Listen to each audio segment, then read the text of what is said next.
Hello and happy Tuesday, which is of course my book reviews day, and today I would like to talk to you about Spin a Black Yarn Novellas by Josh Malerman. And if you're already thinking, oh my god, it's another one of his Josh Malerman book reviews where he's probably going to be disappointed, I'm here to tell you, yeah.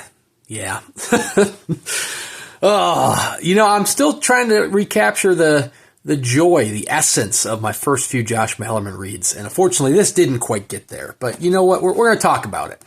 So, as I mentioned, this is a collection of novellas. It's a second collection. The first collection he ever did was Goblin, which was a series of short stories in Goblin, Michigan. Spin a Black Yarn is a bunch of 5 novellas that all connect to Samhattan, Michigan, which is also the same venue from Daphne. And I mentioned in my Daphne review that I hate the name Samhattan, and that still remains true here in Spin a Black Yarn. It just feels to me like, you put an AI name generator for a city, and it's like, well, what if we just take Manhattan and change it to Samhattan? But thankfully, he named it Spin a Black Yarn, because that's a much more interesting title than Samhattan, which I think we can all agree would be a terrible title. Anyways, so it's 5 novellas in here, and I see the potential in almost all of those novellas. Unfortunately, it didn't quite get there for me with any of the novellas, but let's dive in and I'll talk about them. So right off the bat, the very first novella, Half the House is Haunted, is an interesting one. It's the most uniquely written of the 5 novellas in here, in that it deals with a brother and sister. The sister starting off at the beginning of the novella, sister is 8, the brother is 6, and she's tormenting her younger brother. She tells him half the house is haunted, and it really sticks with him. It bothers him as a child. And it's a novella in 3 parts. First, when they're 8 and 6, then it jumps forward a few decades for the second part, and then the final part jumps forward another few decades after that. And I will admit, I really enjoyed the first part of this novella when they're kids. This is the scariest of his novellas here. All 5 of these novellas are kind of all over the place genre-wise. They're not all horror, but Half the House is Haunted is definitely the most traditional horror of the novellas. One thing you do have to know going into it is that the style is really weird. Each paragraph alternates between Robin and Stephanie, the brother and the sister. But it's almost all like internal dialogue. Like, it only focuses on what one person is saying or what one person is thinking with each paragraph. And it kind of ruins it to a degree. If you've ever seen John Mulaney and Nick Kroll's skit from Oh Hello on one-sided phone calls, that's exactly what this style is. Like, you don't have traditional dialogue. You have the other person describing what the dialogue. Like, what's her name? How should I know her name? You think I asked? Like, it's one person, instead of getting one person telling you, you have one person describing both sides of the conversation. So you have a lot of questions, like, why would I know if the house is haunted? Why should I let you in the house? What do you mean you won't let me in the house? It's like that. But, it's an interesting concept. It's nice little siblings tormenting each other. And I think the first part, really, really solid part. Especially the ending of that first part. Man, that ending is probably the best thing Josh Malerman's written in years. Unfortunately, you have significantly diminishing returns with parts 2 and 3 as you jump ahead several decades each time. Just because it gets goofy. It loses me. Obviously it's novella length. It would be a slog if you try dragging it out to novel length. But it almost seems as if the only situations, the only memories they have when they're adults is the memories from those few pages from the first part. It seems weird. And it almost kills the vibe that you had in the very first part. So, first part, fantastic. Parts 2 and 3, they're all right. Then you get into the trio of novellas, starting with Argyle, which can be summed up in the most reductive state as person or persons find themselves in a situation where they're stuck in one room or stuck in one spot, and they decide to reflect upon their life and the decisions and choices that got them there. That, in its most reductive state, is the next three novellas. First up, you have Argyle, which is the story of a dying man. He's lived a long life. Sean Hasbro lived a long life, and he's on his deathbed surrounded by friends and family, and he is rejoicing in the fact that he hasn't killed anybody. He's had some very, very dark thoughts and secrets. I mean, it says right here, he confesses the homicides he never committed and reveals long-kept secrets far more sinister than murder. It's a lot of murder, or what almost murder. He's got some very dark thoughts, and he is spilling those thoughts. He's kept those urges at bay. He's celebrating that he can now die a good man, which is a very interesting concept. Like I said, I like the idea there. I like the seed that's being planted. The execution is a little questionable to me. I mean, his family and friends all react in a very strange way where they just kind of want to keep him telling more. Like they're just there to encourage him to go on. That way the novella could happen. But I mean, I just picture this guy, weak and on his deathbed.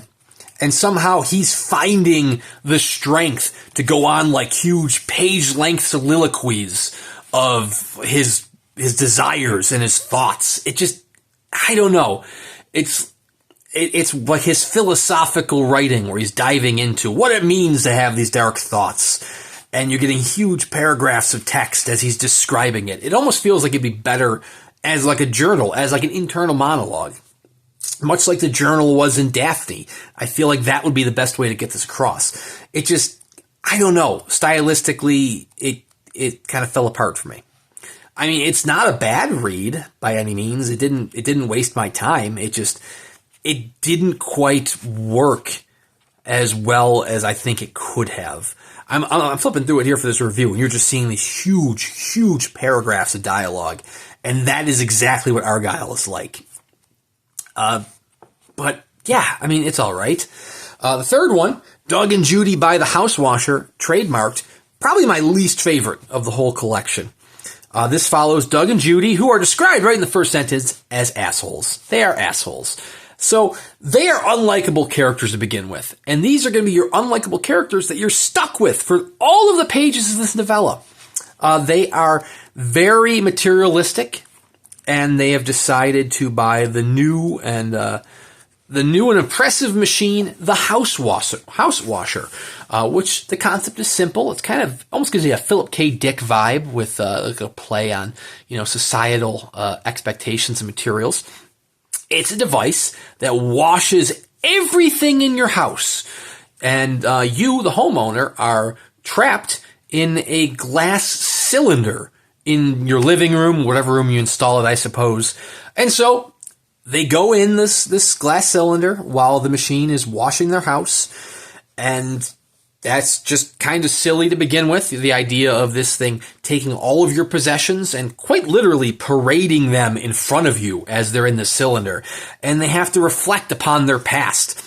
The comedic timing of this Housewasher is impeccable, as everything they're discussing with their past and the choices they took to get to this point in their lives is perfectly timed by the Housewasher to float in front of their cylinder so they can evaluate it and discuss it. It's dumb. It's like it's that philosophical mumbo jumbo that Malerman has loved to write in the past few years. And this is the one that I absolutely hated out of the whole set. Because, I mean, the other ones, the other four, you can find that seedling, that little idea of what the purpose was behind the story. And in many of those cases, yes, those ideas did lead into his metaphysical, philosophical meanderings. But this one doesn't have that seed. It's literally just a way to get these characters in the bottle, so you can have your bottle episode, so you can have your philosophical paragraphs. It just, I don't know. It was all right. It's the Jupiter drop. You should also know these last two. I mean, Argyle, yeah, it's kind of like horror. Argyle, the best way I can describe it is Zombie by Joyce Carol Oates, except Zombie did it very well. But at least that was kind of horror themed. Doug and Judy by the Housewasher or the Jupiter Drop, not really horror at all. Jupiter Drop kind of has some spook in it, but Doug and Judy, it's really just silly. The Jupiter Drop, the third of our stories that feature a character in an enclosed space as they reflect upon what got in that situation, finds our character, Steve Ringwald, taking the titular Jupiter Drop. He's going into a glass room, a glass cube, flying out through space to one end of Jupiter, the gas giant, being dropped through Jupiter over the course of 2 months, and then coming out the other side. And wouldn't you know, when he's trapped in that glass room, he is going to have all sorts of reflection on his life and what brought him to the situation. Now, the Jupiter Drop, I read this and I felt like I could only compare it to two things. There are two things that are very strong comparisons to the Jupiter Drop. The first is Mr. Purple by W.H. Chismar, which is not a great comparison to have. If you haven't seen my Mr. Purple review/rant, please check that out. But Mr. Purple gives the protagonist a set of 3 rules, and they're all very goofy rules. But based on those rules, you know exactly how the story is going to play out. Well, the same thing happens in the Jupiter Drop. He only gets 1 rule, but Steve is given that 1 rule, and you immediately know how the novella is going to play out. I'm going to flip the page so you don't see that rule. Yeah, you know exactly where it's going to go. And I'm just like, I don't know. The second comparison is the Twilight Zone. And I don't mean like it reminds me of the Twilight Zone in general. It does, but it reminds me of a specific Twilight Zone episode. In fact, it's one of the most famous Twilight Zone episodes. I'm not even going to tell you which one, because as soon as I tell you, you're going to be like, oh, I know what's going to happen in this novella. And yeah, it plays out the same way as the Twilight Zone episode. It's just, and then finally, we have Egorov, I don't know how to pronounce it, I apologize. This is the 5th and final novella, so even though it's 1/5 of the table of contents, it's almost half of the page count. And if you're thinking, wow, that is a long novella, you're right, it is. There's 34 chapters in this novella? 34 chapters. And then, it's about triplets. Specifically, oh my God, I can't speak. 2 surviving triplets. One triplet has died. He's been murdered. And the other 2 triplets want to find the killer. But they don't want to find the killer to get revenge in, a traditional sense. They want to find the killer so that they can pose as the dead brother and drive the killer to madness. If that sounds goofy as all hell, then boy, you're right. It's very much supposed to be an homage to Russian literature, I suppose, which explains why it's so dense and so lengthy. It's almost like Josh Malerman said, hey, you know what? Russian literature is very known for being lengthy novels where, it's a lot of doom and gloom. And he took the wrong elements of that. He lengthened his novella into 130, 140 pages when it doesn't need to be. If you thought, man, Mallory's a little repetitive in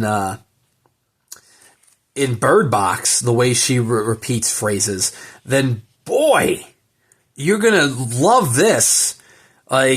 He only found empty space. He found empty space. Lantern be lost. It's the darkness I love. I am awake, ghost. I'm not even repeating myself now, so I apologize. This is dinner for 1. I dine myself. I dine for as 1. Haunter holiday. Haunter holiday. It's just he keeps repeating himself. And why? The characters are goofy. I guess it's not really supposed to be grounded in reality, but it's so unbelievable that it takes you out of it.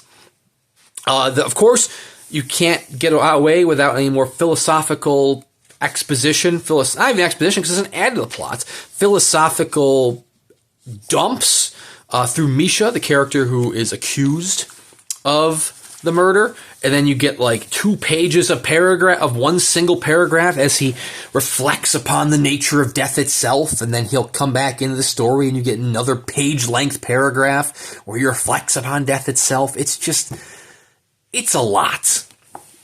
It almost would be better if it was from the point of view, personally, I think it'd be better if it was from the point of view of the person being haunted, like the killer. Maybe he doesn't know that they're triplets, which he doesn't, or the reader doesn't know these triplets, and that's the reveal at the end. But what you get instead is just the worst haunting I've read since the Amityville Horror. Like, apparently being triplets means you got, like, fucking superpowers, because they seem to have powers through that. Oh, there's 16 minutes of me just kind of rambling and ranting about Spin a Black Yarn. I imagine any of the viewers have long since clicked away, but if you have stuck around, thank you for watching. I mean, this is a novella collection that's probably only here for the diehard Malermaniacs. If you're not a diehard Malermaniac, you're probably not going to like this.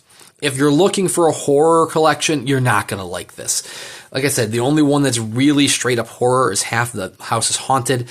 Argyle, I mean, it's kind of like psychological horror. I can understand that. The other 3, you got like science fiction. You got like some Russian lit knockoff. And then you got this goofy housewasher story.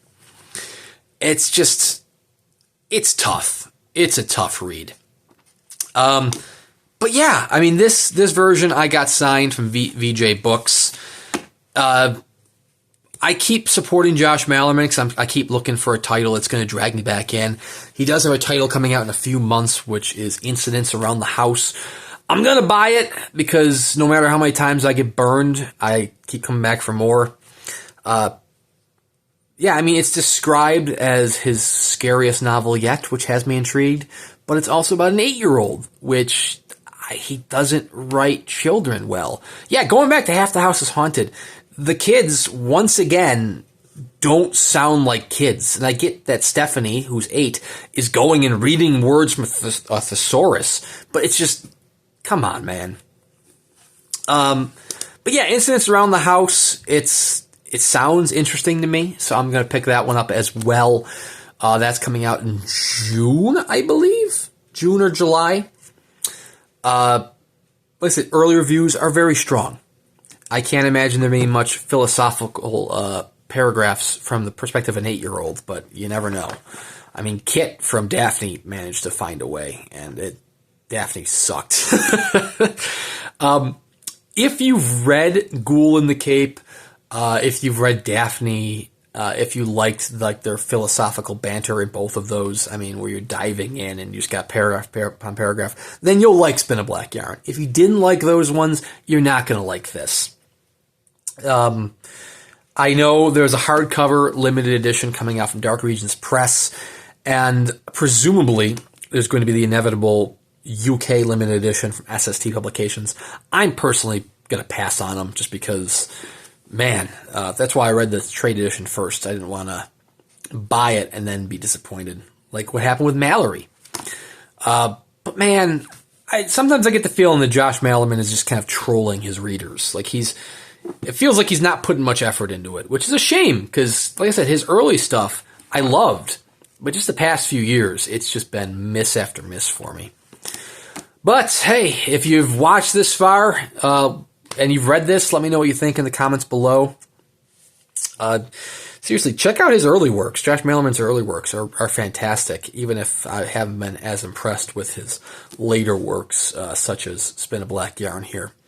I've got at least one book review a week on Tuesdays, so if you want to... They're not all 20-minute rambles like this, so please consider liking and subscribing if you want to see more of those.